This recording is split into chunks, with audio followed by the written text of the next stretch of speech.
Hello, dear students. This is your social science teacher Gangadhar sir. So, we all know that we were discussing about public finance and budget. So, today we are going to discuss the further concept, that is what we call as deficit financing. Okay. To understand deficit financing, we have to understand the meaning of what we call as public finance, difference between public finance and private finance, as well as revenue receipts and capital receipts. I hope you do have watched my previous video and have understood what does all those things meant for you. Okay.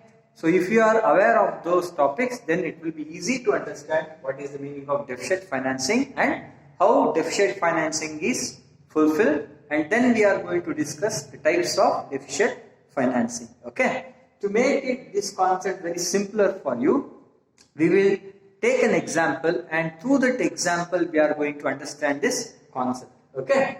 So I have told you in my previous class, in public finance, the government always first calculates the expenditure and then they will try to adjust their revenue or income to the expenditure, because we all know that the objective or the goal of the government or the public finance is development, not to save the money for the future. Okay. Whereas in personal finance, what we are going to do is, first we will calculate our monthly income and then we will try to adjust our expenditure within the income that we people earn on a monthly basis. So this is the basic difference between public finance and private finance. Okay. Based on that concept, we will today understand what is the meaning of deficit financing. Okay.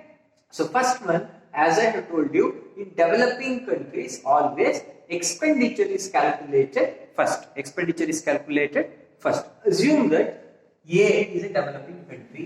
A ಅನ್ನೋದು developing country ಅಂತ assume ಮಾಡ್ಕೊಳ್ಳಿ. Expenditure calculate ಮಾಡಿದ್ದಾರೆ. They have calculated expenditure first. So what is the expenditure?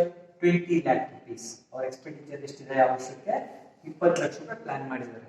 Okay? And then the income is adjusted to what we call then it is income is adjusted to expenditure. Sorry, income ante ittu expenditure ಮಾಡ್ಕೊಳ್ಳಿ. Then the income is adjusted to expenditure. So 20 lakh ರೂಪಾಯಿ expenditure plan ಮಾಡಿದ್ದಾರೆ. ಅವರು ಈಗ income ಎಷ್ಟಾಗಬೇಕು, revenue ಎಷ್ಟಾಗಬೇಕು? 20 lakh ರೂಪಾಯಿನೇ ಇರಬೇಕು ಅಲ್ವಾ? 20 ಲಕ್ಷ ರೂಪಾಯಿ ಇರಲೇಬೇಕು, ಇಲ್ಲ ಅಂದ್ರೆ ಎಕ್ಸ್ಪೆಂಡಿಚರ್ ಮಾಡೋದಕ್ಕೆ ಸಾಧ್ಯ ಇಲ್ಲ. So now assume that the government is having income of only 10 lakh rupees. ಆ ಗವರ್ನಮೆಂಟ್ ಗೆ ಎಷ್ಟು ಬರುತ್ತೆ ಇನ್ಕಮ್? ಕೇವಲ 10 ಲಕ್ಷ ರೂಪಾಯಿ ಬರ್ತಿದೆ ಅಂತ ಅನ್ಕೊಳ್ಳಿ. ಅಂದ್ರೆ ರೆವಿನ್ಯೂ ರೆಸಿಟ್ಸ್ ಇಂದ. ರೆವಿನ್ಯೂ ರೆಸಿಟ್ಸ್ ಗೊತ್ತಿದೆ ನಿಮಗೆ. What is the meaning of revenue receipts? Revenue receipts means the income mobilised by the government through tax and non tax sources. Tax ಮತ್ತೆ ನಾನ್ ಟ್ಯಾಕ್ಸ್ ಸೋರ್ಸಸ್ ಸರ್ಕಾರಕ್ಕೆ ಬರಬೇಕಾಗಿ ರೆಗ್ಯುಲರ್ ಇನ್ಕಮ್, ಅದು ಒಂದು ರೀತಿಯ fixed income ಇದ್ದಂಗೆ ಅದು revenue receipts. ಆ income ಇಂದ ಎಷ್ಟು ಬರ್ತಿದೆ? 10 lakh rupees ಅಷ್ಟೇ ಬರ್ತಿರೋದು.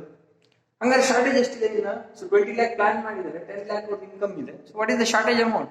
So still they have to adjust 10 lakh rupees ಇನ್ 10 ಲಕ್ಷ ರೂಪಾಯಿ ಇಲ್ಲಿಂದ ನಾವು ತರಲೇಬೇಕು. ಓಕೆ. ಸೊ ಇದನ್ನ ಏನಂತ ಕರೀತೀವಿ? 10 ಲಕ್ಷ ರೂಪಾಯಿಯನ್ನ deficit. So 10 lakh rupees is the deficit here. I hope this is clear.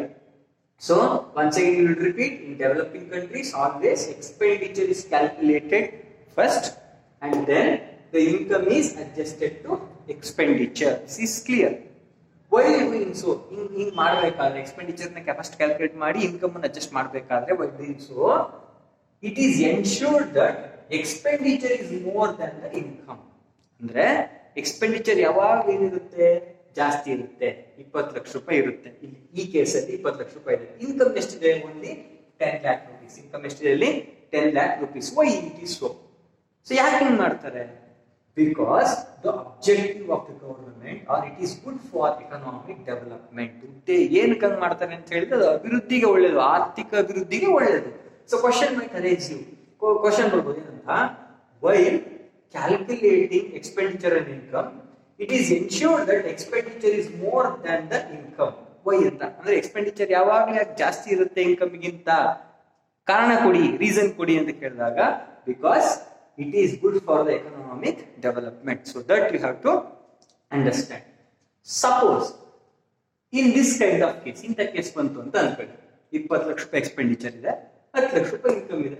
ಇನ್ನು ಎಷ್ಟು ಶಾರ್ಟೇಜ್ ಬರ್ತಾ ಇದೆ? What is the amount that is what we call the gap between the income and expenditure? That is 10 lakh rupees. ಇನ್ನು 10 ಲಕ್ಷ ರೂಪಾಯಿ ತರಬೇಕು government. So from where the 10 lakh rupees is going to be adjusted? ಇನ್ನು 10 ಲಕ್ಷ ರೂಪಾಯಿ ಎಲ್ಲಿಂದ adjust ಮಾಡ್ತಾರೆ? That is what we call as deficit financing. 10 lakh ರೂಪಾಯಿ ಇದೆಯಲ್ಲ, gap ಇದೆಯಲ್ಲ, the gap between the income and expenditure, so that has to be adjusted from different sources. ಬೇರೆ ಬೇರೆ source ಇಂದ ಅಡ್ಜಸ್ಟ್ ಮಾಡ್ಬೇಕು ಅದನ್ನ. ಸೊ ಅಡ್ಜಸ್ಟ್ ಮಾಡೋದು, ಫೈನಾನ್ಸ್ ಮಾಡೋದೈತಲ್ಲ, ಅದಕ್ಕೆ ಹಣ ಪೂರೈಕೆ ಮಾಡೋದಿದೆಯಲ್ಲ, ಫೈನಾನ್ಸಿಂಗ್ ಮಾಡ್ತೀವಲ್ಲ, that is what we call as deficit financing. ಏನ್ ಮಾಡ್ತಾರೆ? To fill the gap between income and expenditure, 10 lakh rupees gap, the government will resort to internal and external borrowings. ಏನ್ ಮಾಡ್ತಾರೆ ಗವರ್ನಮೆಂಟ್? ಈಗ ನಿಮ್ಮ ಮನೆಯಲ್ಲಿ 10,000 ರೂಪಾಯಿ ಎಕ್ಸ್ಪೆಂಡಿಚರ್ ಬಂದಿದೆ ಅಂತ ಅನ್ಕೊಳ್ಳಿ ಈ ವರ್ಷ, ಈ ತಿಂಗಳು. ನಿಮ್ಮ ಇನ್ಕಮ್ ಎಷ್ಟಿದೆ? 5,000 ಇದೆ. ಇನ್ನು 5,000 ತರಲೇಬೇಕು ತಾನೆ ನೀವು. You have to adjust 5,000 rupees because there is shortage or deficit of 5,000 rupees. So ಎಲ್ಲಿಂದ ತರ್ತೀರಿ ನೀವು? ಸೊ ಹಂಗೆ government is having its own internal and external borrowings. ಒಂದು ತನ್ನ ದೇಶದಲ್ಲೇ ಸಾಲ ಮಾಡುತ್ತೆ, ಇಲ್ಲ ಬೇರೆ ದೇಶಗಳಿಂದ ಸಾಲ ಮಾಡುತ್ತೆ. Internal borrowings and external borrowings. So ಆ ಮೂಲಕ so it is going to create what we call as revenue. ಆದಾಯವನ್ನು ಜನರೇಟ್ ಮಾಡ್ತದೆ ಸಾಲದ ಮೂಲಕ. Suppose even after borrowing from internal and external sources, ಆಂತರಿಕವಾಗೂ ಸಾಲ ಮಾಡಿದ್ದಾರೆ, ಹೊರಗಡೆಯಿಂದ ಸಾಲ ಮಾಡಿದ್ದಾರೆ, even after borrowing from internal and external sources, still there is a gap. ಅಂದ್ರೆ ಇನ್ನೂ ಡೆಫಿಷಿಟ್ ಇದೆ. ಫಾರ್ ಎಕ್ಸಾಂಪಲ್, ಇದನ್ನೇ ಎಕ್ಸಾಂಪಲ್ ತಗೊಂಡಿರೋಣ. ಇನ್ನು 10 ಲಕ್ಷ ರೂಪಾಯಿ ಬರಬೇಕು. ಇಂಟರ್ನಲ್ ಬಾರೋಯಿಂಗ್ಸ್ ಇಂದ 2 lakh ಬಂದಿದೆ ಅಂತ ಅನ್ಕೊಳ್ಳಿ. ಸೊ 2 lakh rupees ಇಂಟರ್ನಲ್ ಅಂದ್ರೆ ಒಳಗಡೆಯಿಂದ ಸಾಲ ಮಾಡಿದ್ದಾರೆ ದೇಶದ ಒಳಗಡೆ. 5 lakh rupees ಅಂದ್ರೆ 5 ಲಕ್ಷ ರೂಪಾಯಿ ಎಕ್ಸ್ಟರ್ನಲ್ ಬಾರೋಯಿಂಗ್ಸ್, ಹೊರದೇಶದಿಂದ ಸಾಲ ಆಗಿದೆ. ಟೋಟಲ್ 7 lakh rupees ಆಯ್ತು, ಹೌದಾ? So 10 plus 7 lakh 17 lakh. Still there is shortage of 3 lakhs. ಇನ್ನೆಷ್ಟು ಶಾರ್ಟೇಜ್ ಇದೆ? 3 ಲಕ್ಷ ರೂಪಾಯಿ ಶಾರ್ಟೇಜ್ ಬರ್ತಿದೆ. So from where you have to adjust 3 lakh rupees? ಆ 3 ಲಕ್ಷ ರೂಪಾಯಿ ತರಬೇಕು. You have to resort to RBI. ಅಂದ್ರೆ ನೀವ್ ಯಾರ ಹತ್ರ ಹೋಗ್ತೀರಾ? ರಿಸರ್ವ್ ಬ್ಯಾಂಕ್ ಆಫ್ ಇಂಡಿಯಾಗೆ ಮೊರೆ ಹೋಗ್ಬೇಕಾಗುತ್ತೆ. Reserve Bank of India through creating additional money or printing new money, ಹೊಸ ಹಣವನ್ನ 3 ಲಕ್ಷ ರೂಪಾಯಿನ ಪ್ರಿಂಟ್ ಮಾಡೋದ್ರ ಮೂಲಕ, ಸೊ ರಿಸರ್ವ್ ಬ್ಯಾಂಕ್ ಏನ್ ಮಾಡುತ್ತೆ? It is going to supply or finance the reserve bank, the government of India. So ಆ ದೇಶಕ್ಕೆ ಏನ್ ಮಾಡುತ್ತೆ ಅಂತ ಹೇಳಿದ್ರೆ, 3 ಲಕ್ಷ ರೂಪಾಯಿನ ಕೊರತೆ ಇದೆ, ಆ ಕೊರತೆ ಇರೋದನ್ನ ಪ್ರಿಂಟ್ ಮಾಡಿ ಯಾರಿಗೆ ಸಪ್ಲೈ ಮಾಡ್ತಾರೆ? It's going to supply to the government. So that is what we call as deficit financing. ಏನಂತ ಕರಿತೀವಿ ನಾವು ಅದನ್ನ? Deficit financing. It's very simple. What is the meaning of deficit financing? Financing the budgetary deficit of the government through RBI. ಯಾರು ಮಾಡ್ತಾರೆ ಅದನ್ನ? RBI. How? By creation of new money. I hope this is clear.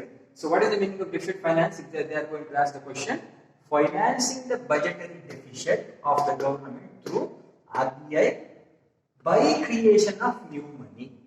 That is called as deficit financing. Question might be like this. ಇನ್ನೊಂದು ತರ question ಕೇಳಬಹುದು. ಏನಂತ? How does RBI is going to fulfill the budgetary deficit? Budgetary deficit ಅನ್ನು RBI ಯಾವ ರೀತಿ fulfill ಮಾಡುತ್ತೆ? By creation of new money. RBI is going to finance the budgetary deficit. Answer is very simple. So this is what we call as meaning of deficit financing. One thing. And second question is, why the developing countries always calculate first the expenditure and then they will try to adjust its income to the expenditure? Because it is good for the economic development. I hope this is very clear for you people. So next we have to discuss very important concept, that is types of deficit financing. ಯಾವುದನ್ನ ನೋಡ್ತೀವಿ ನಾವು ಇವಾಗ ಅಂತ ಹೇಳಿದ್ರೆ, ವಿಧಗಳು, types of deficit financing. For that there are different formulas and today we will discuss only one formula. ಒಂದನ್ನೇ discuss ಮಾಡೋಣ because it will be difficult if I am going to explain all the four. Okay? So deficit financing. Deficit financing. Types of deficit financing. So first one is fiscal deficit. Right? What is the first type of deficit financing? Fiscal deficit. What is the meaning of fiscal deficit? Fiscal deficit means when the expenditure of the government is more than the revenue receipts and non-debt capital receipts. See, please observe, when the total expenditure of the government is more than the revenue receipts and non-debt capital receipts is called as fiscal deficit. What is revenue receipts? The income generated by the government through tax and non-tax sources. ಅಂದ್ರೆ ಲೈಬಿಲಿಟಿನೂ create ಆಗಿಲ್ಲ ಅಥವಾ ಅಲ್ಲಿ ಅಸೆಕ್ಟು ಕಡಿಮೆ ಆಗಿಲ್ಲ. So ಮಾಮೂಲಿ ಸರ್ಕಾರಕ್ಕೆ ಬರಬೇಕಾಗಿತ್ತಲ್ಲ, tax non tax ಇಂದ ಬರುತ್ತಲ್ಲ ಮಾಮೂಲಿಯಾಗಿ ಗೌರ್ಮೆಂಟಿಗೆ, ಆ ಒಂದು ನಾನ್ ಡೆಟ್ ಕ್ಯಾಪಿಟಲ್ ಸೋರ್ಸ್ ಅಂತ ಹೇಳಿದ್ರೆ ಗೌರ್ಮೆಂಟ್ ತನ್ನ ಹತ್ರ ಇರುವಂತ ಪ್ರಾಪರ್ಟಿಯನ್ನು ಮಾರಿದೆ. The government has sold some asset or sold some property and have generated the income.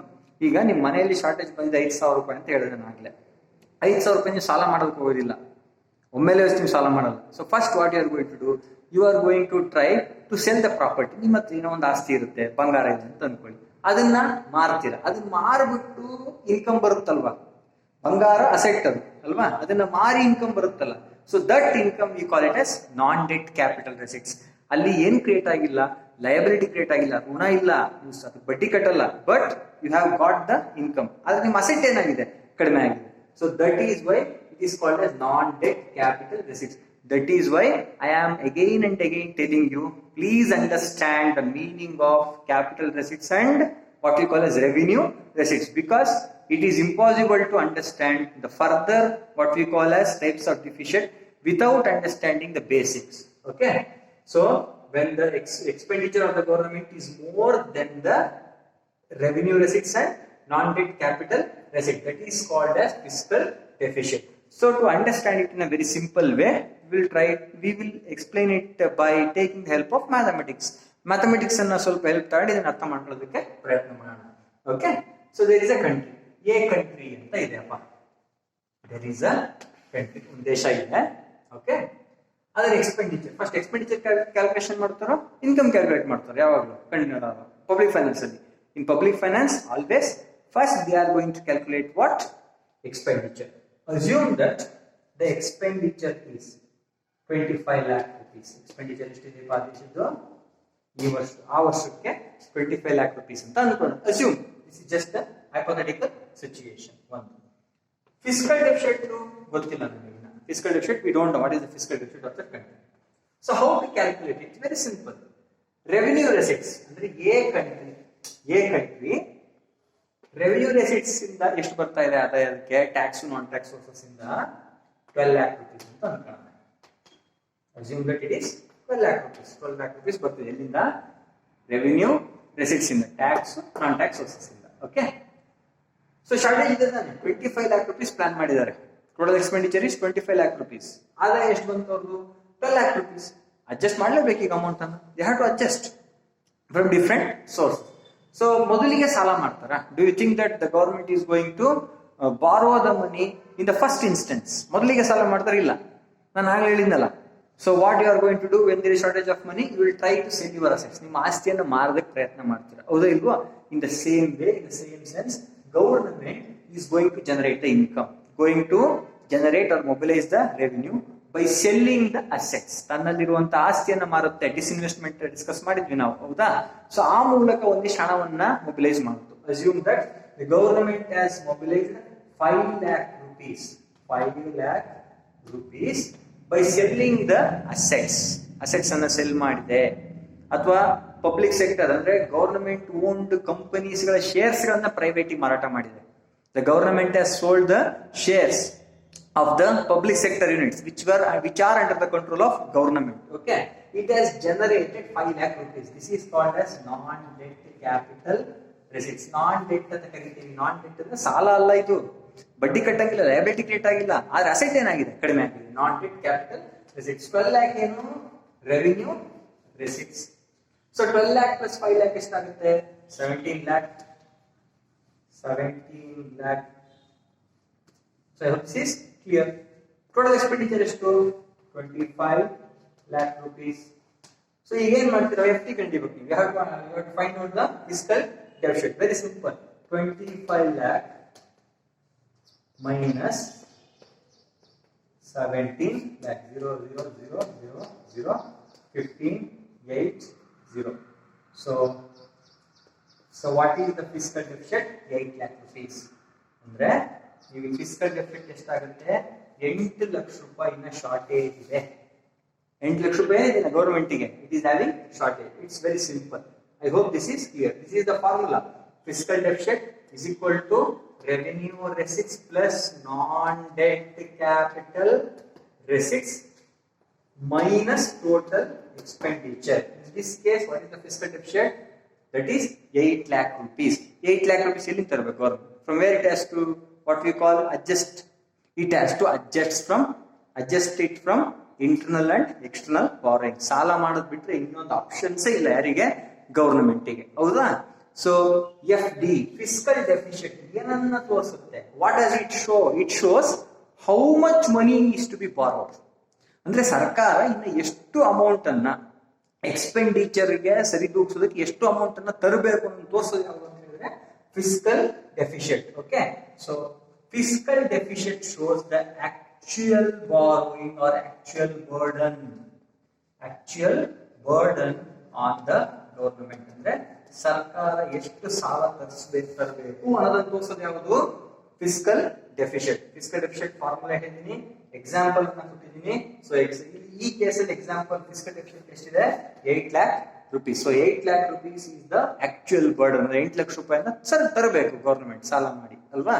So this is one type of fiscal deficit. So deficit finance ನಲ್ಲಿ 4 ಬರ್ತವೆ.